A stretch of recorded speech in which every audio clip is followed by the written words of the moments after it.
اور اللہ تعالیٰ کو اللہ الرحمن الرحیم شروع کرتی ہوں اللہ کے نام سے جو بے انتہا مہربان نہایت رحم فرمانے والا ہے. الف لام را تلک آیات الکتاب وقرآن مبین ربما یود الذین کفروا لو کانوا مسلمین ذرهم یأکلوا ویتمتعوا ویلہہم الامل فسوف یعلمون وما اہلکنا من قریۃ الا ولها کتاب معلوم. الف لام را یہ آیات ہیں کتاب الہی اور قرآن مبین کی. بعید نہیں کہ ایک وقت وہ آ جائے جب وہی لوگ جنہوں نے آج دعوت اسلام کو قبول کرنے سے انکار کر دیا ہے پچھتا کر کہیں گے کہ کاش ہم نے سر تسلیم خم کر دیا ہوتا، بات مان لیتے، مسلمان ہو جاتے. چھوڑو انہیں، کھائیں پیئیں، مزے کریں اور بھلاوے میں ڈالے رکھے ان کو جھوٹی امید. ان قریب ان کو معلوم ہو جائے گا کہ یہ سب کچھ کیا کرتے رہے. اللہ سبحانہ وتعالیٰ نے انسان کو اس دنیا میں بھیجا اور ایک محدود وقت کے لیے اس کو آزادی بھی دی کہ وہ جو چاہے کرے، چاہے تو اچھا کرے، چاہے تو برا کرے، چاہے تو سر تسلیم خم کر دے، مسلمان بن جائے، اور چاہے تو کفر پر اڑا رہے. یہ آزادی امتحان کے لیے ہے اور ایک محدود مدت تک کے لیے ہے. یہ مدت بہت جلد ختم ہو جانے والی ہے. یعنی ہر انسان کو اپنی مرضی کرنے کا جو وقت ملا ہے وہ بہت ہی تھوڑا ہے، اور انسان اس مدت میں جو کہ امتحان کے لیے ہے اسے امتحان کے طور پر نہیں لے رہا، بلکہ اس کے برعکس غفلت میں پڑا ہوا ہے، عیش کوشی میں مبتلا ہے. انسان کی عیش پرستی کا یہ طلسم اس وقت ٹوٹتا ہے جب موت اس کے سامنے آ کھڑی ہوتی ہے اور اس کی ساری آزادیوں کو چھین لیا جاتا ہے. فرشتے سامنے آ جاتے ہیں اور انسان امتحان کے انجام کو جا پہنچتا ہے. اسے پتہ چل جاتا ہے کہ اس نے اپنی یہ زندگی کیسے گزاری. اس وقت اس کو اپنے پچھلے تمام مواقع، وہ ساری اپرچونٹیز یاد آتی ہیں کہ جب اس کو دلائل بھی پیش کیے گئے، جب اس کو طرح طرح کی نصیحتیں کی گئیں، جب امر بالمعروف اور نہی عن المنکر کیا گیا، لیکن اس نے لوگوں کی آواز کو، اپنے ضمیر کی آواز کو، ہر چیز کو سننے کی بجائے صرف اپنی خواہش نفس کی پیروی کی اور حق کو قبول کرنے کی بجائے حق کو نظر انداز کیا. اس وقت انسان یہ چاہے گا کاش وہ بھی سر تسلیم خم کر دیتا، مسلمان ہو جاتا، بات مان لیتا. تو اسی کے بارے میں فرمایا کہ وہ جو لوگ آج کفر کر رہے ہیں، آج انکار کر رہے ہیں، ایک دن آئے گا کہ وہ ضرور اس پہ پچھتائیں گے اور ضرور کہیں گے کہ کاش ہم بھی مسلمان ہوتے. اور خصوصاً جہنم کے اندر جب مسلمانوں کو سزا دینے کے بعد نکالا جائے گا تو اس وقت وہ تمنا کریں گے کہ کاش ہم بھی مسلمان ہوتے تو آج سزا بھگت کر ہم بھی ان کے ساتھ کم از کم جہنم سے باہر نکل جاتے. تو یاد رکھیے آج ہمیں اپنی اس آزادی کو بہت احتیاط کے ساتھ استعمال کرنا ہے، اس سے بھرپور فائدہ اٹھانا ہے. اس میں وہ کام کرنے ہیں کہ جن کو ہم اپنی آخرت میں کیچ کر سکیں، اس سے فائدہ اٹھا سکیں. اور اللہ نے راحت کے لیے اور آرام کے لیے جو جگہ رکھی ہے، راحت و آرام کو اس کے لیے چھوڑ دیں اور آج سخت محنت کے ساتھ اپنے رب کو راضی کر لیں اور اللہ کی نافرمانی کے مقابلے میں اس کی فرما برداری کو ترجیح دیں. پھر فرمایا ہم نے اس سے پہلے جس بستی کو بھی ہلاک کیا ہے اس کے لیے ایک خاص مہلت عمل لکھی جا چکی تھی. یعنی جس طرح انفرادی طور پر لوگوں کے لیے آزادی کا وقت ہوتا ہے، ایسے ہی امتوں اور قوموں کا بھی ہوتا ہے کہ ان کو اجتماعی طور پر ایک وقت دیا جاتا ہے جب تک وہ دنیا میں خوب پھل پھول سکتے ہیں اللہ کی نافرمانی کے باوجود. کیونکہ آج بازو کا تم دیکھتے ہیں نا کہ لوگ اللہ کو نہیں مانتے پھر بھی اتنی ترقی کر رہے تھے. ایک سوال اٹھتا ہے ذہن میں کہ ان کو اتنی عیش و عشرت کا موقع کیوں ملا ہوا ہے؟ تو اس کی وجہ یہی ہے کہ ان کو بھی ایک آزادی کی مدت دی گئی ہے کہ اس میں تم جو چاہو کر لو، اگرچہ وہ لمٹس کے اندر ہے، پابندیوں میں ہے، شتر بے مہار کی طرح نہیں ہے، لیکن پھر بھی ان کو اچھا یا برا کرنے کا موقع دیا گیا ہے. تو اللہ تعالیٰ فرماتے ہیں کہ پھر وہ موقع جب ختم ہو جاتا ہے تو ہلاکت ہو جاتی ہے. تو ہم نے جس بھی بستی کو ہلاک کیا اس کے لیے خاص وقت لکھا ہوا تھا. جس طرح انسان کی موت کا وقت ہوتا ہے اس طرح قوموں کی موت کا بھی وقت ہوتا ہے اور اس وقت وہ ختم ہوتی ہیں. کوئی قوم نہ اپنے وقت مقرر سے پہلے ہلاک ہو سکتی ہے اور نہ اس کے بعد چھوٹ سکتی ہے، یعنی جب اس کا وقت آ جاتا ہے تو پھر دنیا میں وہ ختم ہو جاتی. جیسے کل سورۃ ابراہیم میں ہم نے پڑھا کہ کتنی قومیں ایسی ہیں کہ جن کا آج کسی کو معلوم ہی نہیں، ان کا نام تک نہیں معلوم. تو اسی طرح اللہ سبحانہ تعالیٰ نے ایک کے بعد ایک قوم کو اٹھایا، اسے آزادی دی، کام کرنے کی مہلت دی. جب انہوں نے اس سے ناجائز فائدہ اٹھایا تو پھر اللہ تعالیٰ نے اس کو تباہ کر دیا، ملیا میٹ کر دیا، اور پھر وہ اپنے خاص وقت سے پہلے اور پیچھے چھوٹ نہیں سکتی، یعنی وقت مقرر پر ہی ہلاک ہوتی ہے.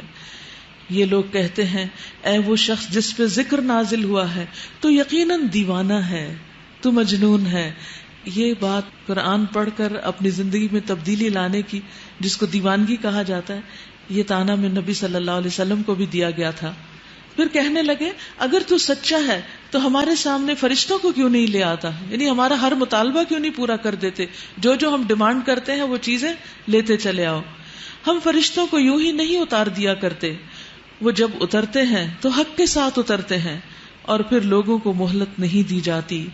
رہا یہ ذکر، یہ قرآن، انا نحن نزلنا الذکر وانا لہ لحافظون، تو اس کو ہم نے نازل کیا ہے اور ہم خود اس کے نگہبان ہیں، اس کی ہم خود حفاظت کر رہے ہیں.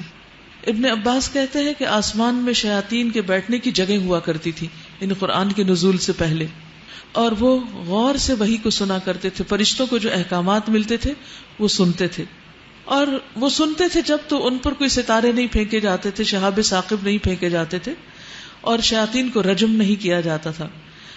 پھر جب فرشتوں کو جو احکامات ملتے، مثلاً یہ کہ فلاں کو موت دے دی جائے، اس کی جان نکال لی جائے، فلاں بستی تباہ کر لی جائے، یا اسی طرح کسی کی بیماری وغیرہ کے بارے میں جو احکامات صادر ہوتے ہیں، یہ بارش لانے کے کام پر جو فرشتے مقرر ہیں، تو وہ فرشتوں کی آپس کی کمیونیکیشن جو ہے اس کو سن کر زمین میں آ کر ایسے لوگوں کو جو کاہن وغیرہ ہوتے تھے ان کو ایک میں 100 جھوٹی باتیں ملا کر بتا دیتے تھے. جب 100 میں سے ایک بات سچی ہوتی تو لوگ ان پر ایمان لے آتے کہ ان کو تو غیب کا علم ہے، اور اس طرح وہ لوگوں کے لیے ایک آزمائش بنے ہوتے. جب قرآن مجید نازل ہونا شروع ہوا تو اللہ سبحانہ وتعالیٰ نے اس سن گن پر بالکل پابندی لگا دی، اور اب کوئی بھی جن اگر وحی الہی کو نبی صلی اللہ علیہ وسلم کے آنے سے پہلے راستے میں سننے کی کوشش کرتا تو اس کو پتھر مار کے ہلاک کر دیا جاتا. یعنی قرآن کو اس طرح اللہ تعالیٰ نے محفوظ رکھا، یعنی شہاب ثاقب اس کے پیچھے آ جاتا یہاں تک کہ اس کو جلا چھوڑتا. تو انہوں نے ابلیس سے اس بات کی شکایت کی کہ اب ہم کوئی بات سن نہیں سکتے، ہمارے لوگ مارے جا رہے ہیں. تو اس نے کہا اس کے سوا کچھ نہیں کہ کوئی نئی بات ہو گئی ہے. تو اس نے اپنے لشکروں کو زمین کے مشرق و مغرب میں پھیلا دیا. تو اچانک انہوں نے دیکھا ابلیس کے لشکروں نے کہ رسول اللہ صلی اللہ علیہ وسلم نخلا کے پہاڑوں کے درمیان نماز پڑھا رہے ہیں. انہوں نے ابلیس کو آ کے یہ خبر سنائی تو اس نے پھر بتایا کہ یہی اصل وجہ ہے کہ جس کی وجہ سے تم اب کچھ سن گن نہیں سکتے. اور ویسے بھی آپ دیکھیے کہ قرآن مجید جب سے اترا ہے اس میں کسی قسم کی کوئی تبدیلی نہیں کی جا سکی اور نہ کی جا سکتی ہے. کہا جاتا ہے کہ ہارون رشید کے دربار میں ایک شخص آیا جو بہت ذہین و فطین تھا اور قرآن اور تورات اور انجیل ہر چیز کا جاننے والا تھا. جب اس کے سامنے اسلام پیش کیا گیا تو اس نے قبول کرنے سے انکار کر دیا. لیکن اگلے سال پھر وہ دربار میں آیا اور اس کو جب اسلام کی دعوت دی گئی تو اس نے اسلام قبول کر لیا. اس سے پوچھا گیا کہ پچھلے سال تم نے قبول نہیں کیا تھا تو اس سال کیا وجہ ہوئی؟ اس نے کہا کہ میں چونکہ تینوں کتابوں کو جانتا ہوں تو میں نے تینوں کتابیں اپنے ہاتھ سے لکھی اور ہر ایک کے اندر تبدیلیاں کر دی. یہودی جو مجھ سے لے گیا اپنی کتاب انہوں نے کوئی آبجیکشن نہیں کی، عیسائی جو لے گیا اس نے بھی کوئی آبجیکشن نہیں کی، لیکن جو شخص قرآن لے کر گیا تھا وہ واپس لے آیا. اس نے کہا کہ اس میں تبدیلی ہو چکی ہے، یہ قرآن اصل قرآن نہیں ہے، اس لیے میں اس کو نہیں رکھ سکتا. اور اسے کہتے کہ 3 نسخے اس نے ہر کتاب کے لکھے تھے تو قرآن کے تینوں نسخے جو تھے واپس آ گئے. تو اس نے کہا کہ یہ اس بات کی سچائی کی دلیل ہے کہ قرآن محفوظ کتاب ہے، اس میں کسی قسم کی کوئی تبدیلی نہیں کی گئی. اور یہ ایک حقیقت ہے. دیکھیے انسان کے اندر ہمیشہ ایک تجسس ہوتا ہے نئی نئی چیزوں کو جاننے کا، اور ان یوزول چیزوں کو انسان ہمیشہ بہت اپریشیٹ کرتا ہے. جو چیز روٹین میں دیکھتا ہے وہ اس کے لیے بہت عادی ہو جاتی ہے اور اس سے اس کو کوئی خاص انسپریشن نہیں ملتی. لیکن کوئی بھی چیز جب ایسی دیکھتا ہے کہ جو عام روٹین سے ہٹ کر ہوتی ہے تو ایک دم اس کے پیچھے جاتا ہے. اب آپ دیکھیے کہ دنیا بھر میں کتنی کتابیں ہوگی، کیا آپ گن سکتے ہیں؟ ہزاروں، لاکھوں، کروڑوں. کچھ موجود ہیں، کچھ ختم ہو چکے. آج تک کسی کتاب کے لکھنے والے نے یہ نہیں کہا کہ یہ ایک محفوظ کتاب ہے اور اس میں کوئی تبدیلی نہیں ہوئی، اور خاص طور پر کئی سو سال گزرنے کے بعد.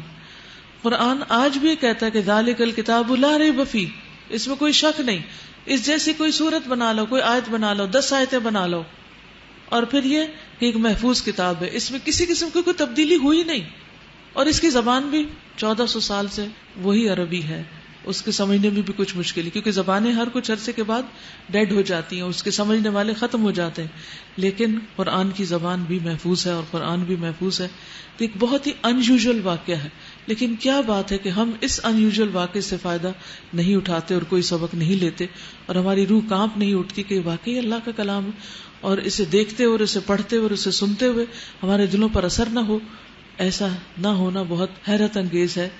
اصل بات یہ ہے کہ ہمارا ایمان اس کا تقاضا کرتا ہے کہ جو کچھ یہ کتاب ہمیں دیتی ہے اس کو سچ سمجھ کر اس کو اختیار کر لیں، اور اپنے آپ کو اس کے مطابق بدل لیں، نہ کہ اس کو اپنی مرضی کے مطابق بدلنے کی کوشش کریں. وَلَقَدْ أَرْسَلْنَا مِن قَبْلِكَ فِي شِيَعِ الْأَوَّلِينَ وَمَا يَأْتِيهِم مِّن رَّسُولٍ إِلَّا كَانُوا بِهِ يَسْتَهْزِئُونَ. اے محمد صلی اللہ علیہ وسلم، ہم تم سے پہلے بہت سی گزری ہوئی قوموں میں رسول بھیج چکے ہیں. کبھی ایسا نہیں ہوا کہ ان کے پاس کوئی رسول آیا ہو اور انہوں نے اس کا مذاق نہ اڑایا ہو. مجرمین کے دلوں میں، یعنی جو انکار کرنے والے ہیں، ان کے دلوں میں ہم اس ذکر کو، اس قرآن کو صلاح کی مانند گزارتے نہیں. وہ اسے سنتے ہیں تو ان کو تکلیف محسوس ہوتی ہے، وہ اس پر ایمان نہیں لایا کرتے. قدیم سے اس خماش کے لوگوں کا یہی طریقہ چلا رہا ہے. اگر ہم ان پر آسمان کا کوئی دروازہ کھول دیتے اور وہ دن دہاڑے اس میں چڑھنے بھی لگتے، تب بھی وہ یہی کہتے کہ ہماری آنکھوں کو دھوکا ہو رہا ہے، بلکہ ہم پر جادو کر دیا گیا ہے. یعنی سارے معجزات دیکھ کر بھی ایمان نہ لاتے. وَلَقَدْ جَعَلْنَا فِي السَّمَاءِ بُرُوجًا، اور البتہ تحقیق ہم نے آسمان میں برج بنائے، ستارے بنائے. وَزَيَّنَّاهَا لِلنَّاظِرِينَ، اور ان کو دیکھنے والوں کے لیے مزین کیا.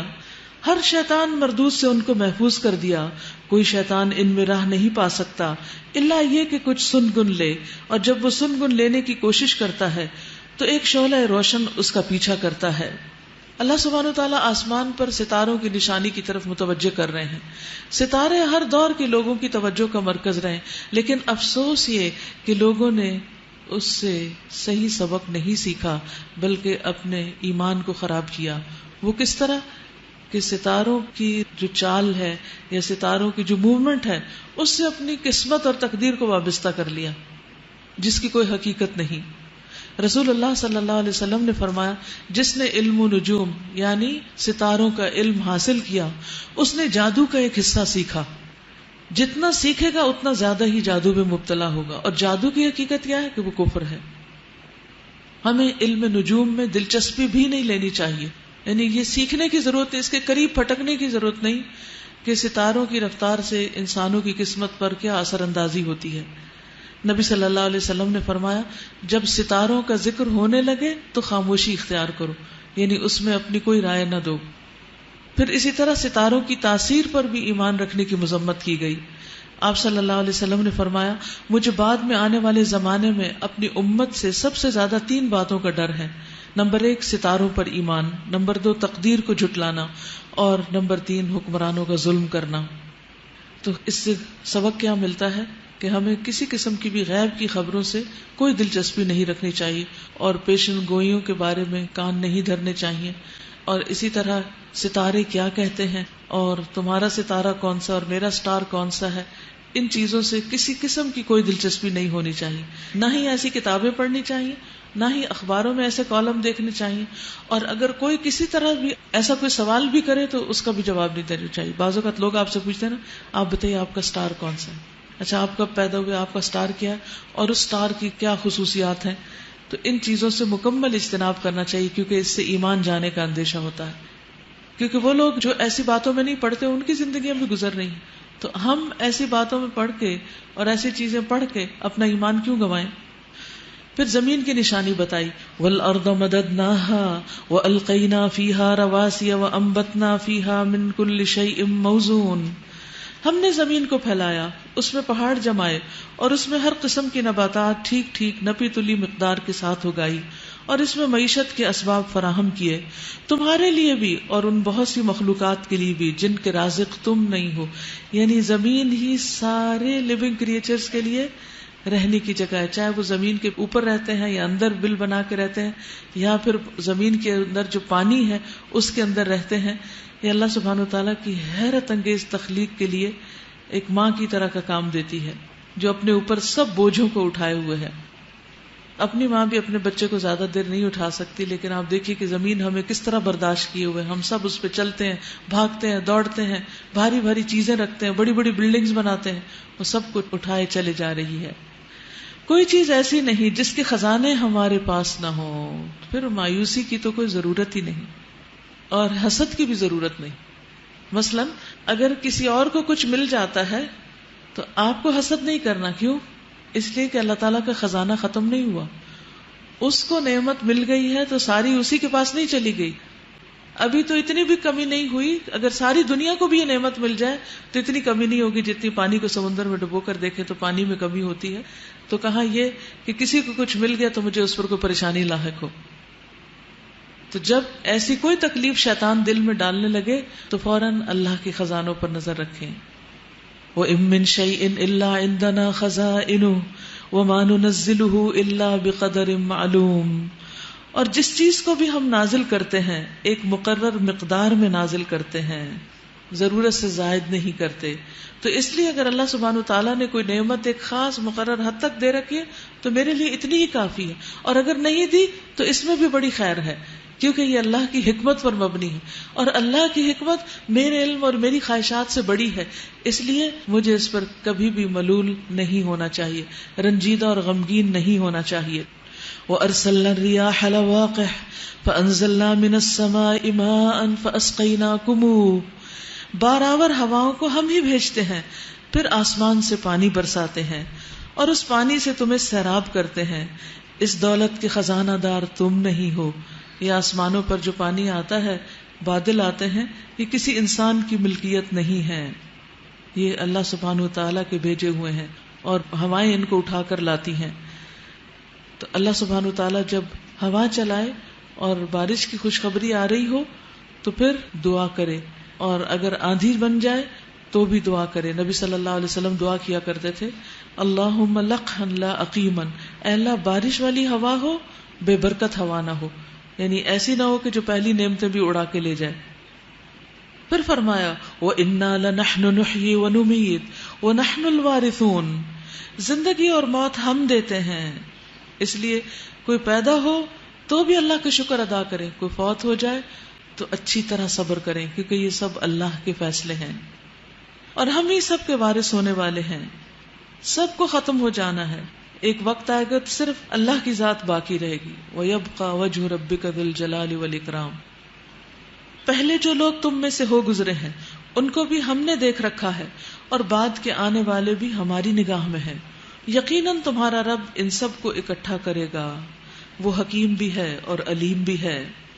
وَلَقَدْ خَلَقْنَا الْإِنسَانَ مِنْ صَلْصَالٍ مِّنْ حَمَإٍ مَّسْنُونٍ. ہم نے انسان کو سڑی ہوئی مٹی کے سوکھے گارے سے بنایا. اپنی حقیقت پر غور کیجئے کہ اصل کیا ہے، پھر فخر اور غرور اور تکبر کی ضرورت ہی نہیں رہتی. اور اس سے پہلے جنوں کو ہم نے آگ کی لپٹ سے پیدا کیا. پھر یاد کرو اس موقع کو جب تمہارے رب نے فرشتوں سے کہا کہ میں سڑی ہوئی مٹی کے سوکھے گارے سے ایک انسان پیدا کر رہا ہوں. جب میں اسے پورا بنا چکوں اور اس میں اپنی روح سے کچھ پھونک دوں تو تم سب اس کے آگے سجدے میں گر جانا. چنانچہ تمام فرشتوں نے سجدہ کیا سوائے ابلیس کے. اس نے سجدہ کرنے والوں کا ساتھ دینے سے انکار کر دیا. رب نے پوچھا، اے ابلیس تجھے کیا ہوا کہ تو نے سجدہ کرنے والوں کا ساتھ نہیں دیا؟ اس نے کہا، میرا یہ کام نہیں کہ میں اس بشر کو سجدہ کروں جسے تو نے سڑی ہوئی مٹی کے سوکھے گارے سے پیدا کیا. رب نے فرمایا، اچھا تو نکل جا یہاں سے، کیونکہ تو مردود ہے اور اب روز جزا تک تجھ پر لعنت ہے، یعنی قیامت تک تو اللہ کی رحمت سے محروم ہو گیا ہے. اس نے عرض کیا، میرے رب یہ بات ہے تو پھر مجھے اس روز تک کے لیے مہلت دے دیجئے جب کہ سب انسان دوبارہ اٹھائے جائیں گے، یعنی قیامت تک۔ فرمایا اچھا تجھے مہلت ہے اس دن تک جس کا وقت ہمیں معلوم ہے، یعنی قیامت کا علم صرف اللہ کو ہے۔ وہ بولا میرے رب جیسا تو نے مجھے بہکایا، اللہ کو نعوذ باللہ الزام دے رہا ہے، اسی طرح اب بھی زمین میں ان کے لیے دل فریبیاں پیدا کر کے ان سب کو بہکا دوں گا۔ تو شیطان کے بہکانے کا طریقہ کیا ہے؟ انسان کے لیے دنیا کو خوبصورت بنا دیتا ہے، برائی کو اٹریکٹو بنا دیتا ہے، اور انسان طرح طرح کی تعویلیں کر کے، بہانے کر کے اس برائی کا ارتکاب کرنے لگتا ہے اور اس پر خوش ہوتا ہے، اور یہ سب شیطان کی چال ہے۔ سوائے تیرے ان بندوں کے جنہیں تو نے ان میں سے خالص کر لیا ہو، وہ میری چال میں نہیں آئیں گے۔ تو اب آپ دیکھیے کہ دو طرح کے بندے ہیں، ایک تو وہ کہ جو شیطان کے پھیر میں آ جاتے ہیں، اس کے بہکاوے میں آ جاتے ہیں، اور دوسرے وہ جو نہیں آتے۔ اپنے آپ کو پلیس کیجئے کہ آپ کس میں ہیں، آپ خود کو کیا نمبر دیتے ہیں، کیا گریڈ دیتے ہیں، کس کیٹیگری میں شامل کرتے ہیں۔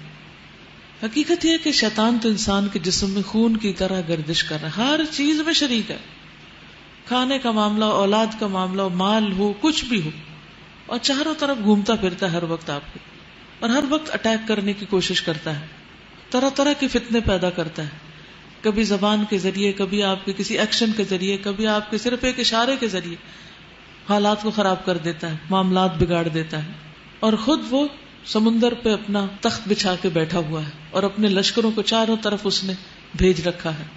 اور کس لیے بھیجتا ہے؟ حدیث میں آتا ہے تاکہ وہ لوگوں کو فتنے میں ڈالیں۔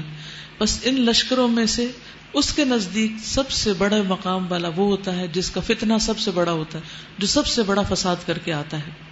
لیکن وہ جتنے مرضی لشکر بھیج دے، اللہ کے چنے ہوئے بندے، مخلص بندے اس کے پھیر میں نہیں آتے۔ وہ کون ہیں؟ وہ کیسے ہوتے ہیں؟ کوئی بتائے گا؟ جیسے حضرت عمر تھے، جن کو دیکھ کر شیطان بھاگ جاتا تھا۔ نبی صلی اللہ علیہ وسلم نے فرمایا میں دیکھ رہا ہوں شیاطین جن و انس عمر کو دیکھ کر بھاگ کھڑے ہوتے، یعنی صرف جنوں کے شیطان نہیں، انسانوں کے شیطان بھی بھاگ جاتے ہیں، ان کو دیکھ کے ڈر جاتے ہیں۔ تو اس سے یہ پتہ چلتا ہے کہ جن لوگوں سے ڈر لگتا ہے ان کے ساتھ بھی کچھ ایسی چیز ہوتی ہے کہ جس طرح حضرت عمر سے انسان بھاگتے تھے، اسی طرح کچھ اور انسانوں سے بھی بھاگتے۔ تو آپ غور کیجئے کہ آپ کی زندگی میں وہ کون سا ایسا انسان ہے، نیک انسان، یعنی ظالم انسان نہیں، نیک انسان کہ جس کو دیکھ کے آپ کو ڈر لگتا ہے اور آپ کانپنے لگتے ہیں۔ کیونکہ مجھے یاد ہے کہ میرے والد ایسے تھے کہ جن کا اتنا روب ہوتا تھا، حالانکہ وہ اتنے نرم، اتنے شفیق، اتنے حلیم، کبھی اونچی آواز میں بات بھی نہیں کی، بڑے سے بڑی بات کو اتنا چھوٹا کر دیتے تھے جیسے کوئی مسئلہ ہی نہ ہو، لیکن اس کے باوجود پورے خاندان پر ان کا روب تھا کہ کوئی بھی ان سے بات کرتے ہوئے گھبراتا تھا کہ ادھر ادھر کی نہیں کر سکتا، اور کبھی کسی کو میں نے ان کے سامنے بدتمیزی کرتے ہوئے نہیں پایا، کسی کی جرت ہی نہیں ہوتی تھی کہ ان کے سامنے کوئی بدتمیزی کر سکے۔ تو آپ بھی سوچئے کہ وہ کون انسان ہے آپ کی زندگی میں جو آپ کے آس پاس ہے کہ جسے دیکھ کر آپ کو بھی ڈر لگتا ہے، اور اگر انسانوں کو اس سے ڈر لگتا ہے تو انشاءاللہ شیطانوں کو بھی لگتا ہوگا، اور آپ اللہ سے ڈرنا شروع کر دیں تو شیطان آپ سے ڈرنے لگیں گے۔ اللہ سے ڈریں، شیطان آپ سے ڈریں گے، ٹھیک ہے؟ کیونکہ یہ ٹارگٹ ہے نا، ایسا بننا ہے۔ اور یہاں پر جو ٹارگٹ دیا گیا وہ ہے المخلص، مخلص بننے کا۔ تو ہمیں بھی اپنا گول بنا لینا چاہیے کہ مجھے اپنے ظاہر باطن کو ہر قسم کی آلائشوں سے پاک کرنا ہے تاکہ میں بھی اللہ کی چنی ہوئی بندی بن جاؤں۔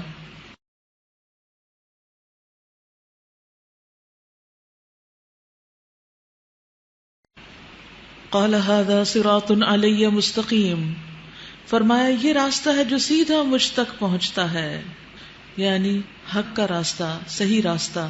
ان عبادی لیس لک علیہم سلطان، بے شک میرے بندے، اللہ جن کو اپنا بندہ کہتا ہے، جو اللہ کے اطاعت گزار اور فرما بردار بندے ہوتے ہیں، لیس لک علیہم سلطان، تیرا ان پر کوئی زور نہیں چلتا، کوئی بس نہیں چلتا، الا من اتبعک من الغاوین، سوائے ان کے جو بہکے ہوئے ہیں، انہی پہ تیرا بس چلے گا، وہی تیری پیروی کریں گے۔ وَإِنَّ جَهَنَّمَ لَمَوْعِدُهُمْ أَجْمَعِينَ، اور ان سب کے لیے جہنم ہی وعدے کی جگہ ہے، سب وہیں اکٹھے ہوں گے۔ تو آپ دیکھیے کہ دو گروہ ہیں، غاوین کا یا مخلصین کا، یا تو انسان بہکا ہوا ہے اور یا پھر اللہ کا چنا ہوا ہے۔ تو ہمیں غاوین سے نکل کر مخلصین میں شامل ہونا ہے، ورنہ غاوین تو سب ایک جگہ اکٹھے ہو جائیں گے. کیا ہے جہنم؟ لہا 7 ابواب، جس کے 7 دروازے ہیں. اللہ اکبر. لکل باب منہم جزء مقسوم، ہر دروازے کے لیے ان میں سے ایک حصہ مخصوص کر دیا گیا ہے. کون کس دروازے سے اندر جائے گا؟ امیجن کیجئے کہ ایک بہت بڑا آگ کا گڑھا ہے اور اس کے چاروں طرف 4 دیواری ہے اور 7 دروازے ہیں، اور کوئی آپ کو بلاتا ہے کہ ادھر آؤ دیکھو یہ کیا ہے، اور آپ ایک دروازہ کھول کے صرف جھانکتے ہیں، اس کو صرف جھانک کے دیکھتے ہیں، تو دل کی کیفیت کیا ہوگی؟ کبھی کوئی ایسی تصویر بھی دیکھنی پڑے نا کہ جس میں آگ کے بڑے بڑے الاؤ ہوں اور تنور ابل رہے ہوں، تو انسان اپنی آنکھیں بند کر لیتا ہے. تو جہنم کو معمولی چیز نہیں ہے. انسان کو ہر اس کام سے بچنے کی بھرپور کوشش کرنی چاہیے، چاہے کتنی بھی مشکل ہو، لیکن ضرور بچنا چاہیے تاکہ اس کو دیکھنا بھی نصیب نہ ہو، یعنی وہ دیکھیں بھی نہ ہم. اللہ ہمیں دیکھنے سے بھی محفوظ رکھے، کیونکہ اس کے تو شعلے نکل رہے ہوں گے اور اس کے اندر سے گردن نکل رہی ہوگی اور لوگوں کو پیچھے سے پکڑ لیں گے. تدعو من ادبر وتولی، دنیا میں جو پیٹ پھیر کے منہ موڑ کے حق سے چلا جاتا ہے تو اس کو وہ پیچھے سے پکڑ لیں گے. تو جہنم سب بلاؤں میں سے بڑی بلا ہے. کسی بھی بلا سے اگر آپ کو ڈر لگتا ہے، کسی بھی چیز سے آپ خوف کھاتے ہیں، تو اس خوف کو جہنم کے خوف سے بدل لیجئے کہ یہ ڈرنے کی چیز نہیں. یہ دنیا کے سانپ بچھو تو کوئی چیز نہیں، یہ کاکروچ اور چھپکلی تو کوئی چیز نہیں. اصل تو ڈرنے کی وہ چیزیں ہیں جو جہنم کے اندر کی سانپ بچھو ہیں. اس کے برعکس متقی، بچ بچ کے چلنے والے مخلص لوگ، ان المتقین فی جنات وعیون، بخلاف اس کے متقی لوگ باغوں اور چشموں میں ہوں گے، اور ان سے کہا جائے گا کہ داخل ہو جاؤ ان میں سلامتی کے ساتھ، بے خوف و خطر. ان کے دلوں میں جو تھوڑی بہت کھوٹ کپٹ ہوگی اسے ہم نکال دیں گے، یعنی ان کی آپس کی غلط فہمیاں دور کر دیں گے. بعض اوقات 2 لوگ الگ الگ بہت نیک، بہت ہارڈ ورکنگ ہوتے ہیں، لیکن somehow ان کی آپس میں بنتی نہیں. اس کی ایک وجہ یہ بھی ہو سکتی ہے کہ جب روحیں اللہ نے پیدا کی تھی تو وہاں جن کی آپس میں ملاقات ہوگی ان کے درمیان محبت پیدا ہوگی، اور جو وہاں ایک دوسرے سے اجنبی رہے وہ دنیا میں آ کے بھی ایک دوسرے سے اجنبی ہیں، ان کی آپس میں نہیں بنتی. تو یہ اللہ کی شان ہے. اللہ نے دلوں کو، روحوں کو مختلف طرح کا بنایا ہے. تو ضروری نہیں ہے کہ 2 لوگ بہت نیک ہوں اور ان کی آپس میں بہت دوستی بھی ہو. ٹھیک ہے، ایک دوسرے کا احترام کریں گے لیکن اختلاف بھی ہو سکتا ہے. تو اس لیے آپ دیکھیں گے کہ ہماری تاریخ میں یہ نظر آتا ہے، بڑے بڑے ائمہ کرام ہیں، بڑے بڑے محدثین ہیں، فقہاء ہیں، اپنی اپنی جگہ ایک ایک پلر ہے دین کا، علم کا ستون ہے، لیکن آپس میں فقہی اختلافات بھی موجود ہیں. ان کا باہم احترام بھی ہے، لیکن بہرحال وہ آپس میں الگ الگ ضرور ہیں. یہ تو ویسے اختلاف کی بات ہے، لیکن بعض اختلافات میں ایک دوسرے پر زیادتی بھی ہو جاتی، کسی کے خلاف کوئی بات بھی ہو جاتی، بعض اوقات کسی کے اوپر الزام تراشی بھی ہو جاتی. انسان ہے نا، کمزور ہے. تو ایسی صورت میں انسان قیامت کے دن اگر باقی نیک اعمال کی وجہ سے جنت میں جا رہا ہوگا تو جنت میں اس وقت تک نہیں جا سکتا جب تک اس کا دل صاف نہ کر دیا جائے، اس کو دھو نہ ڈالا جائے. اور یہ کہاں ہوگا؟ قنطرہ پہ. اب تو ماشاءاللہ آپ سب کو پتا ہے یہ قنطرہ پر ہوگا. حدیث میں آتا ہے کہ مومن آگ سے نکل جائیں گے، اور جو آگ سے نکلیں گے ان کا بھی یہی حال ہوگا. جو پل صراط پار کر کے جا رہے ہیں وہ بھی قنطرہ پہ روکے جا رہے ہیں، جو آگ سے نکل کے جا رہے ہیں، یعنی کوئی بھی جنت میں اس قنطرہ کے بغیر آگے گزر نہیں سکے گا. اور وہ ایک صاف ستھرا کرنے کا مقام ہے جس میں جہنمیوں کو پانی میں ڈال کے ان کے جسموں کو دوبارہ اگایا جائے گا اور صاف ستھرا ان کو کیا جائے گا، ان کا جسم پھر سے بنے گا. اور جو نیک لوگ ہوں گے ان کے ساتھ کیا معاملہ ہوگا، انہیں وہاں روک لیا جائے گا. اور جو جنت اور دوزخ کے درمیان کی جگہ ہے، تو دنیا میں جو ان کے بعض مظالم تھے، ایک دوسرے کے ساتھ کوئی بھی ظلم کیا تھا، ان کا ایک دوسرے سے قصاص دلوایا جائے گا، یہاں تک کہ جب ان کو پاک صاف کاٹ چھانٹ کر دیا جائے گا تو ان کو جنت میں داخل ہونے کی اجازت دی جائے گی. کیونکہ جنت میں سب لوگوں کے دل ایک دل کی طرح ہوں گے، کسی قسم کا کوئی اختلاف نہیں ہوگا، سب ایک دوسرے سے محبت کرنے والے ہوں گے، سب ایک دوسرے کے حقیقی خیرخواہ اور وفادار ہوں گے. دنیا میں بھی وہ گھر، وہ ادارہ، وہ جگہ جنت بن جاتی ہے جہاں لوگ ایک دوسرے پر ٹرسٹ کرتے ہیں. دنیا میں بھی محبتیں انسانوں کو ایک دوسرے کے قریب کر دیتی ہیں اور ایک دوسرے کے لیے وسعتیں دل میں آ جاتی ہیں. تو جنت کے اصل لطف یہی ہے کہ وہاں لوگوں کے دل صاف ہوں گے. دنیا میں جتنا بھی آپ دوسرے کے ساتھ احتیاط کا معاملہ کریں، کہیں نہ کہیں کوئی میل آ جاتی ہے، اور کوئی نہیں تو شیطان کوئی وسوسہ ڈال دیتا ہے، لیکن وہاں شیطان تو ہوگا نہیں، وہ تو اپنی منزل کو پہنچ چکا ہوگا. وہ آپس میں بھائی بھائی بن کر آمنے سامنے تختوں پر بیٹھیں گے، یعنی اپنی اپنی نشستوں پر بیٹھ کر آپس میں بہت ریلیکسڈ وے میں گزری ہوئی باتیں یاد کریں گے اور خوش ہوں گے. اسی طرح وہاں پر نہ کوئی انہیں تھکاوٹ ہوگی اور نہ ہی وہاں سے وہ نکالے جائیں گے. لا یمسہم فیہا نصب وما ہم منہا بمخرجین. انہیں نہ وہاں کسی مشقت سے پالا پڑے گا، نہ وہاں سے وہ نکالے جائیں گے. اے نبی میرے بندوں کو خبر دے دو کہ میں بہت درگزر کرنے والا ہوں، بہت رحیم ہوں، مگر اس کے ساتھ ساتھ میرا عذاب بھی نہایت دردناک ہے. یعنی اللہ سبحانہ تعالی معاف فرمانے والے بھی ہیں اور سزا دینے والے بھی. اس لیے کبھی انسان اس امید پر کہ وہ معاف کر دے گا گناہ نہ کرتا چلا جائے، اور اس پریشانی میں کہ میرے گناہ بہت ہیں میری معافی نہیں ہوگی تو نیک عمل چھوڑ دے، یعنی مایوس نہ ہو. وَنَبِّئْهُمْ عَنْ ضَيْفِ إِبْرَاهِيمَ. اللہ کے مخلص بندوں میں سے ایک بندے کی مثال اب دی جائے گی. اور ذرا انہیں ابراہیم کے مہمانوں کا قصہ سنا دو علیہ السلام. جب وہ آئے اس کے ہاں اور کہا سلام ہو تم پر، تو اس نے کہا ہمیں تم سے ڈر لگتا ہے. انہوں نے جواب دیا ڈرو نہیں، ہم تمہیں ایک بڑے سیانے لڑکے کی بشارت دیتے ہیں. ابراہیم علیہ السلام نے کہا کیا تم اس بڑھاپے میں مجھے اولاد کی بشارت دیتے ہو؟ ذرا سوچو تو صحیح، یہ کیسی بشارت ہے جو تم مجھے دے رہے ہو؟ فَبِمَ تُبَشِّرُونَ. یہ کیسی بشارت، یہ کیسے ہو سکتا ہے؟ How is it possible؟ انہوں نے جواب دیا ہم تمہیں برحق بشارت دے رہے ہیں، تم مایوس نہ ہو. ابراہیم علیہ السلام نے کہا اپنے رب کی رحمت سے مایوس تو گمراہ لوگ ہی ہوا کرتے ہیں، یعنی میں مایوس نہیں ہوں، ہوپ فل ہوں. پھر ابراہیم علیہ السلام نے پوچھا اے فرشتو وہ مہم کیا ہے جس پر آپ لوگ تشریف لائے ہو؟ وہ بولے ہم ایک مجرم قوم کی طرف بھیجے گئے، قوم لوط کی طرف. صرف لوط کے گھر والے مستثنا ہیں، ان سب کو ہم بچا لیں گے سوائے اس کی بیوی کے، جس کے لیے اللہ تعالیٰ فرماتا ہے کہ ہم نے مقدر کر دیا ہے کہ وہ پیچھے رہ جانے والوں میں شامل رہے. پھر جب یہ فرشتے لوط علیہ السلام کے ہاں پہنچے تو انہوں نے کہا آپ لوگ اجنبی معلوم ہوتے ہیں. اس سے کیا پتہ چلتا ہے؟ ابراہیم علیہ السلام نے بھی دیکھ کے نہیں پہچانا، لوط علیہ السلام نے بھی نہیں پہچانا.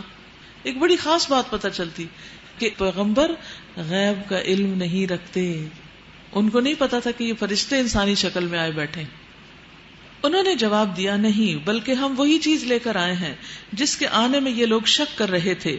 ہم تم سے سچ کہتے ہیں کہ ہم حق کے ساتھ تمہارے پاس آئے ہیں، لہٰذا اب تم کچھ رات رہے اپنے گھر والوں کو لے کر نکل جاؤ اور خود ان کے پیچھے پیچھے چلو، تم میں سے کوئی پلٹ کر پیچھے نہ دیکھے، بس سیدھے چلے جاؤ جدھر جانے کا حکم دیا جا رہا ہے.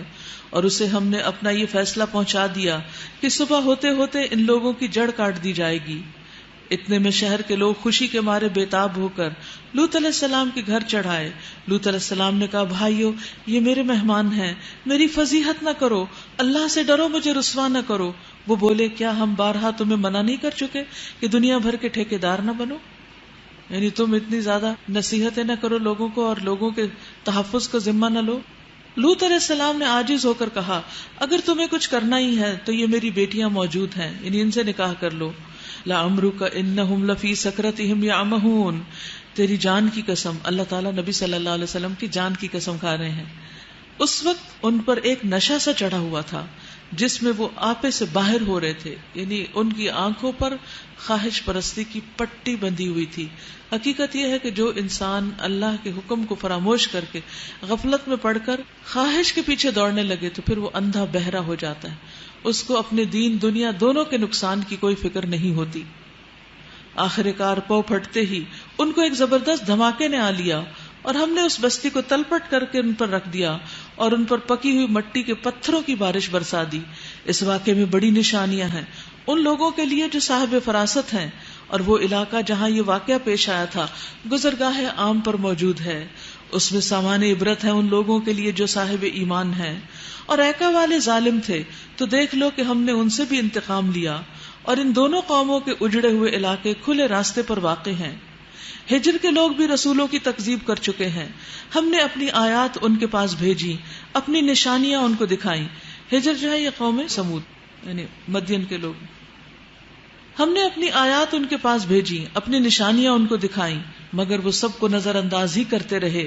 وہ پہاڑ تراش تراش کر مکان بناتے تھے اور اپنی جگہ بالکل بے خوف اور مطمئن تھے کہ ہم پر تو کوئی عذاب نہیں آ سکتا، کیونکہ اس سے پہلے قوم عاد تباہ ہوئی تھی اور وہ ہوا چلنے سے تباہ ہوئی تھی۔ تو انہوں نے سوچا کہ ہم اگر ہوا چلے گی تو پہاڑوں کے اندر چھپ جائیں گے، لیکن اللہ سبحانہ وتعالیٰ کے پکڑ سے کون بچ سکتا ہے؟ اللہ نے ایسا زلزلہ بھیجا کہ وہ پہاڑوں کے اندر ہی ختم ہو گئے۔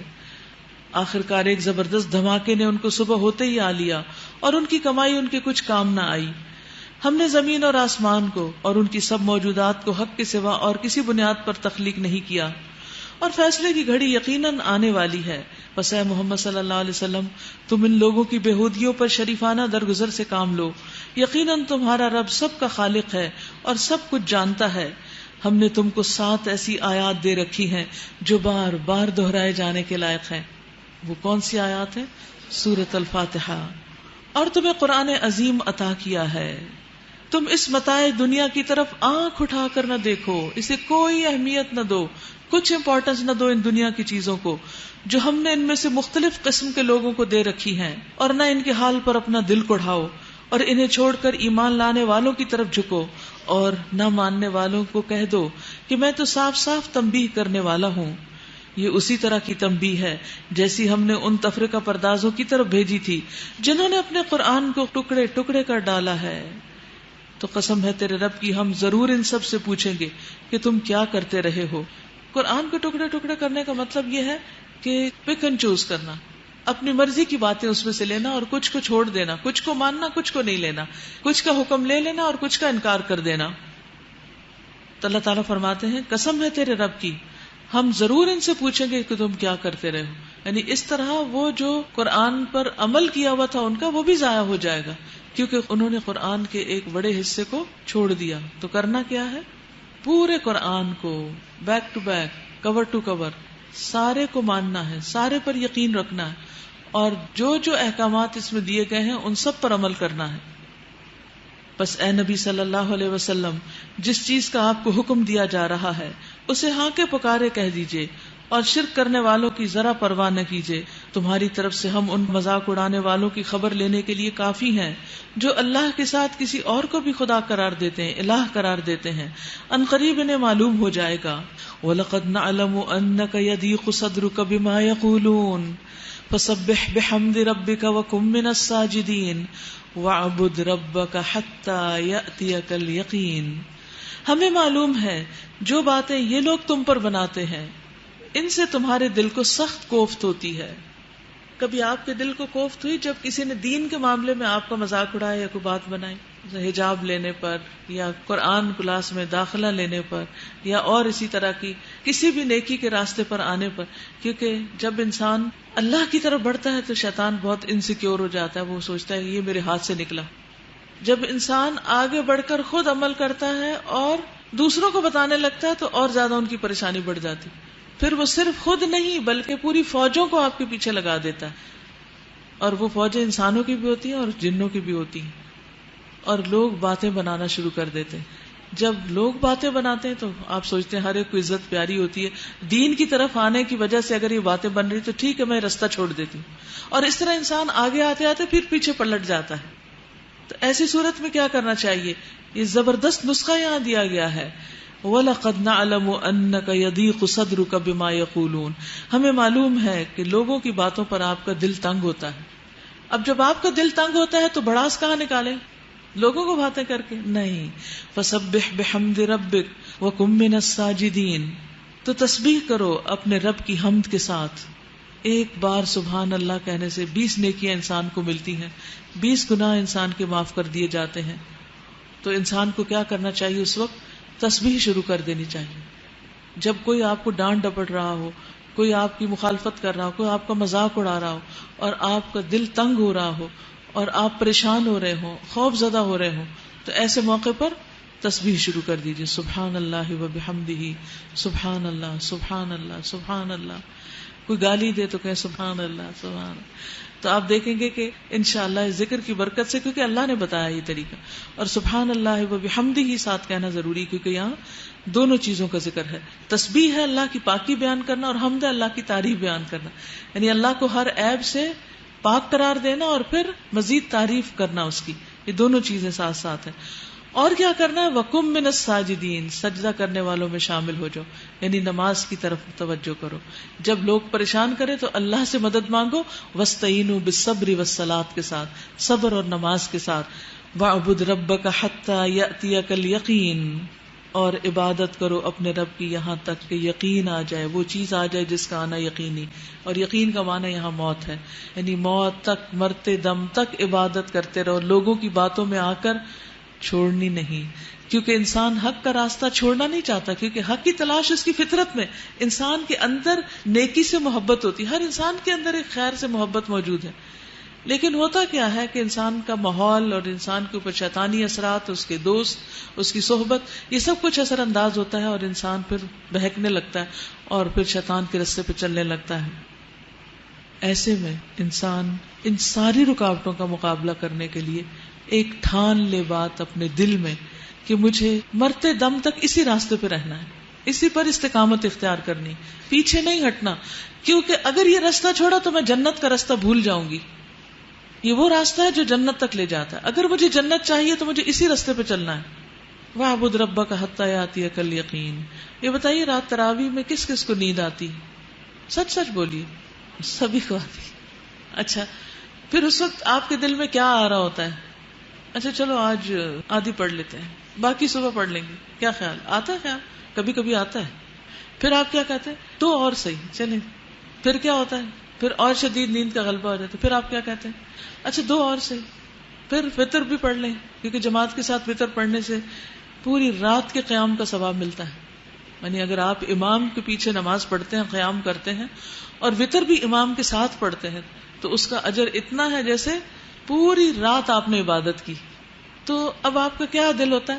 کسی نہ کسی طرح، چاہے نیند آ رہی ہو، چاہے تھکاوٹ ہو، چاہے سر درد ہو، چاہے کمر دکھ رہی ہو، چاہے پاؤں سوج رہے ہو، کچھ بھی ہو، آپ اپنا ٹارگٹ پورا کرتے ہیں. وَاعْبُدْ رَبَّكَ حَتَّى يَأْتِيَكَ الْيَقِينُ. جب تک کہ وہ مکمل نہیں ہو جاتی آپ ہٹتے نہیں، چاہے دل میں کئی دفعہ خیال آ بھی جائے کہ اچھا چھوڑو آج تھوڑا سا آرام کر لیتے ہیں. وہ خیال آنا کہ آرام کر لیتے ہیں، وہ انسان کے جو نفس ہے نا، ہمارا جو نفس ہے وہ بڑی تعویلیں کرتا ہے مختلف کاموں سے ہٹانے کے لیے ہمیں. ایک اچھے بھلے ایک اچھے راستے پہ چلے جا رہے ہوتے ہیں، اور اتنے میں کوئی اور اٹریکشن سامنے آ جاتی، دین سے ہٹانے والی کوئی چیز سامنے آ جاتی، تو ہم فوراً تعویل کر کے اس راستے پہ چل پڑتے ہیں اور اپنے آپ کو جسٹیفائی کر لیتے. تو ایسی تمام چیزوں سے ہمیں بچنا ہے، اور اللہ کی عبادت چھوڑنی نہیں حتیٰ یأتیک الیقین، جب تک کہ موت نہ آ جائے. اللہ کرے کہ ہماری موت بھی اس حال میں آئے کہ ہم اللہ کی عبادت میں ہوں، اللہ کی اطاعت میں ہوں، اللہ کی فرما برداری میں ہوں.